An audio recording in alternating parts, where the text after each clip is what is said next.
Avant de commencer cette vidéo, j'aimerais vous poser une question. Voteriez-vous pour une personne que vous savez corrompue si vous pensiez qu'elle serait capable d'améliorer votre niveau de vie et celui de la population? Pensez-y. Et maintenant, imaginez que je vous pose la même question, sauf que cette fois, vous vous trouvez en 1928 aux États-Unis d'Amérique, dans l'État de Louisiane. Vous vivez dans une cabane, avez des problèmes pour vous procurer de l'eau et de l'électricité, et l'État ne dispose d'aucun service public. Votre réponse ne sera peut-être pas la même.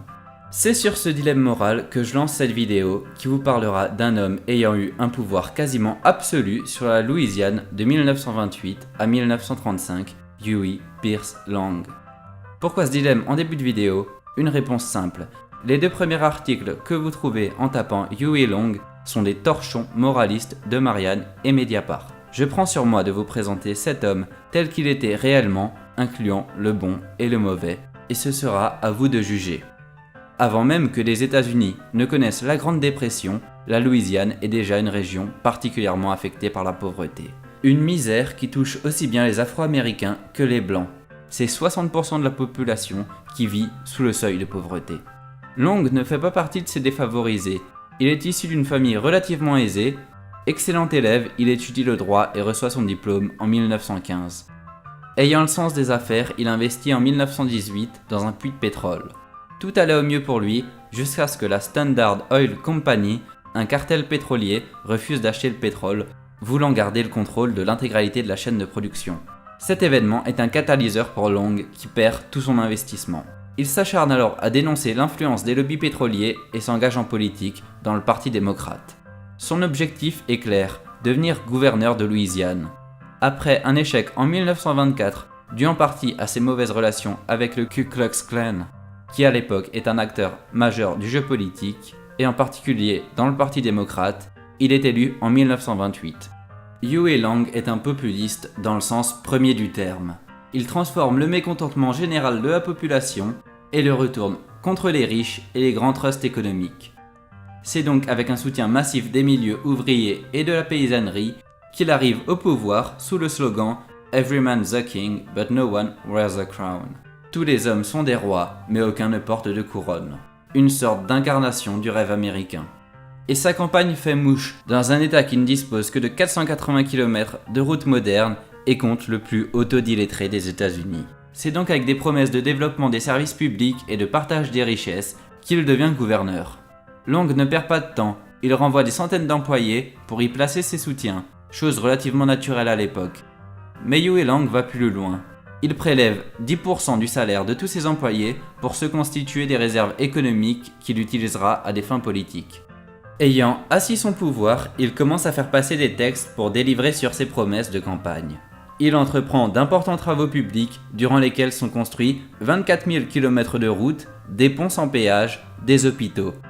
Mais il ne s'arrête pas là, il fait construire des écoles, développe les universités, rend gratuits les manuels scolaires destinés aux enfants, et dans la même logique d'éduquer son État, il lance une lutte contre l'illettrisme.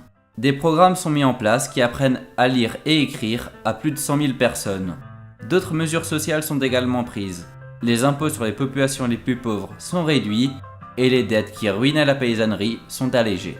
Il faut noter qu'il est aussi le démocrate redonnant des droits politiques aux Afro-Américains de l'État, mettant fin à une situation particulière où la gauche américaine avait de facto interdit le droit de vote des Noirs par peur de clientélisme auprès des anciens planteurs pro-républicains. Il déclarera même « Ce n'est pas Lincoln qui a libéré les esclaves de Louisiane, c'est moi ».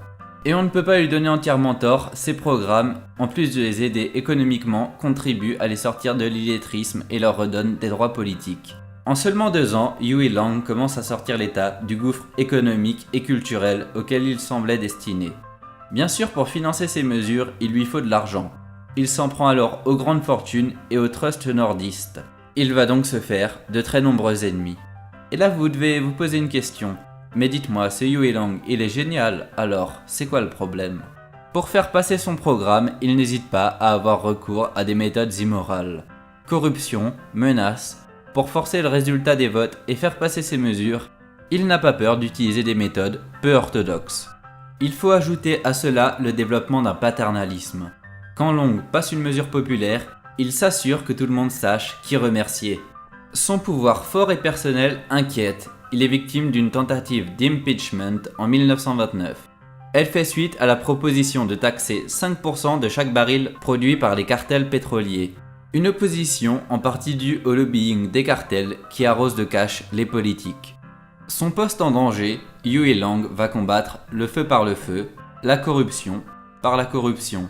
Il obtient son acquittement en échange de postes et de faveurs. Son régime va se durcir considérablement après cet épisode. Il le dit lui-même, « J'avais l'habitude de réaliser des choses en demandant s'il vous plaît. Maintenant, j'utilise de la dynamite pour m'ouvrir mon chemin. » Il finance sa propre presse et offre des contrats avantageux aux entreprises achetant de la publicité dans son journal. Cela va lui permettre de s'enrichir personnellement et d'utiliser une part de l'argent pour sa carrière politique. Il tente même de faire interdire la presse d'opposition en avançant qu'elle publierait des fausses informations, mais sa tentative est un échec. En 1930, en plus d'être gouverneur, il se présente pour être sénateur. Il tourne le vote en un référendum sur son action et annonce qu'il démissionnerait s'il n'était pas élu. Il gagne avec 57% des voix. Fort de son succès, il lance la construction du Louisiana State Capitol. Le plus haut Capitole qu'un État possédait à l'époque. On peut voir que Long veut montrer au monde son action. L'année suivante, il dut faire face à une mini-tentative de coup d'État. Le lieutenant-gouverneur de Louisiane avance qu'un sénateur ne peut être gouverneur. Huey Long, à la garde de l'État, encercle le Capitole et l'histoire tourne court. Il en sort renforcé et installe comme lieutenant-gouverneur Oscar Allen, son ami d'enfance. Oscar Allen, d'ailleurs, va devenir gouverneur en 1932, ce qui permet à Long de se concentrer sur le Sénat. En réalité, il est un agent qui obéit aux directives de Long, qui continue de gérer l'État à distance. Sénateur de 1932 à 1935, Huey Long prend une carrure nationale et lance son programme phare, Share Our Wealth, partager notre richesse.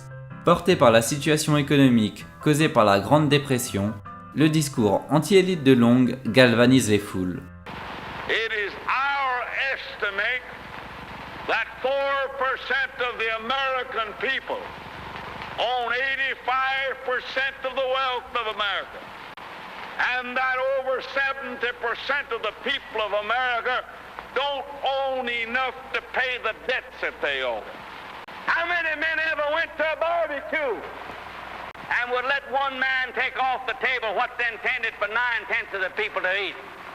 The only way you'll ever be able to feed the balance of the people is to make that man come back and bring back some of that grub he ain't got no business with.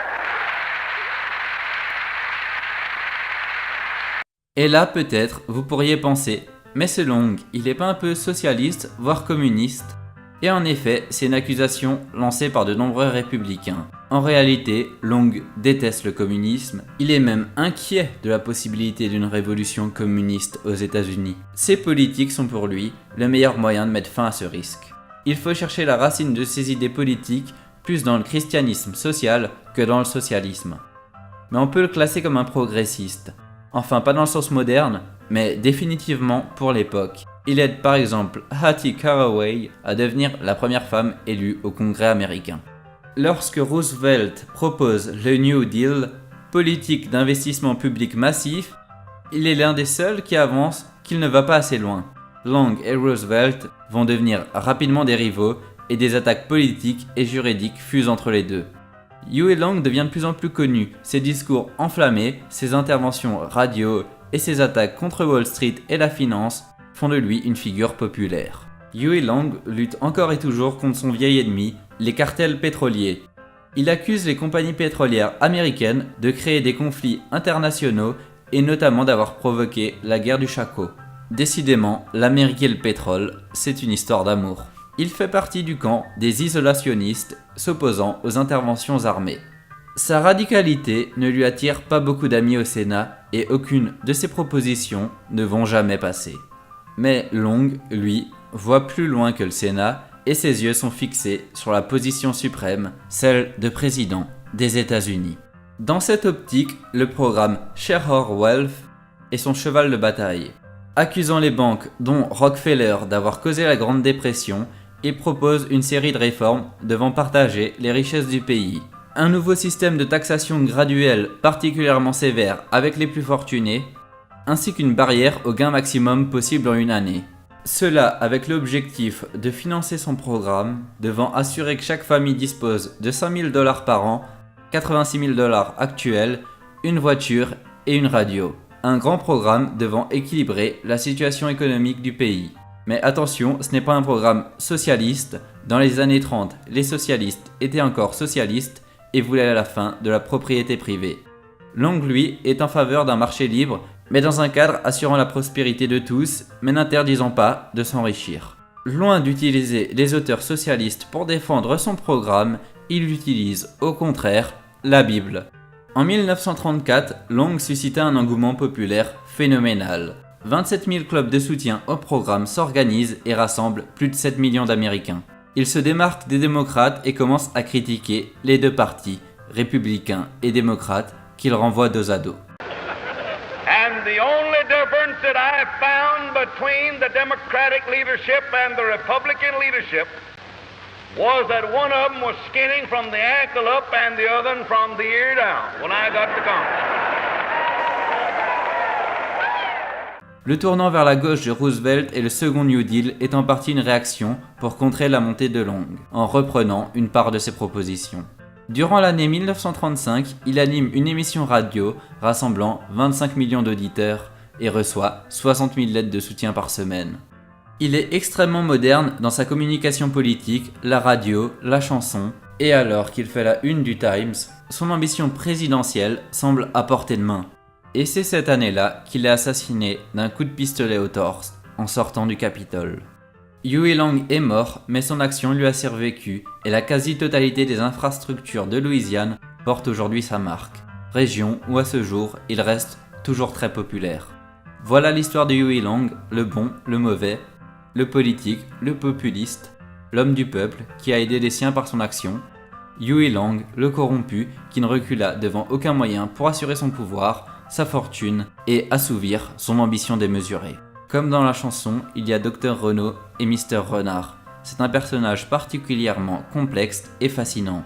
Sa classification politique pose aujourd'hui problème. Il est un populiste de gauche que certains accusent d'avoir dévié vers le fascisme.